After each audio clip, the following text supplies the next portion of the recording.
Hey mga sis, good morning, maayong aga kaninyong tanan. So from this part no na video, ipapakita ko sa inyo yung ng cake, binto cake dito sa aming lugar. Bibili ang lola ng binto cake dahil ito ay Teacher's Day ng school ng aking Junakis. Ako kasi ang nag-volunteer na ako na lang ang bibili ng kanilang cake sa kanilang teachers. Kaya refundan lang po nila sa ilang sinking pa. Baw og marifanan bataan ni sige na lang para man sa mga teachers. Shout out sa mga teachers. Happy Teacher's Day to all.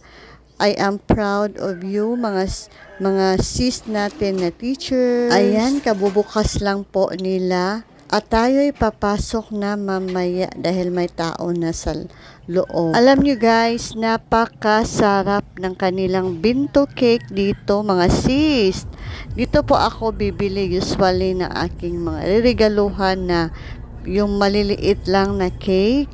Tsaka may dedication sa on top. Ayan, at papasok na po tayo sa Dilaramas pastries. Ayan, pipili na po tayo ng cakes mga sis para sa teachers nila ni Angel. Yung mga bento cake nila ay nagkakahalaga ng 250 to 280,000 bitaw pesos. So kay nakapili naman ta sa ato ang gusto na bento cake. Ayan, ilan na nang gi-prepare. Dito tayo mga sis. Ayan, may mga yummy sila dito, mga pastries, mga cookies. Ayan, mga brownies. Ayan, at gina-prepare na po yung ating kukunin na cake dahil atin yang ihahati doon sa Liton. Ayan, it's around 8:30. Tsaka ito po ang laki ng kanilang space dito. Kung dati maliit lang, pero ngayon ay malaki na. Ang sarap na ma-picture-picture dito, oh. Ayan, may lychee plan din sila. Ang sarap dito, oh. Ano kayang tawag dito? Ayan, at pagkatapos niyang maglagay ng dedications at gina-prepare na po niya. Ganon lang po kadali ang pagbay dito dahil wala namang tao. Sa'yo pa kaayo ni guys. Ayan, punta na tayo sa school ni Angel.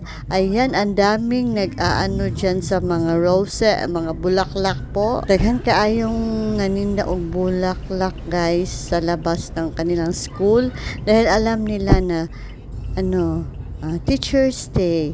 Ayan, bumili na dyan si Angel yung mga teachers niya isa-isa. Yung isa tag 20 pesos. Ayan, maganda ang ating panahon guys. Kaya lang napakainit. Ang lola mo masakit ang mata kaya ganun nagsi-shades dahil yung reflection ng salamin sa in front ng sasakyan ay napakasakit.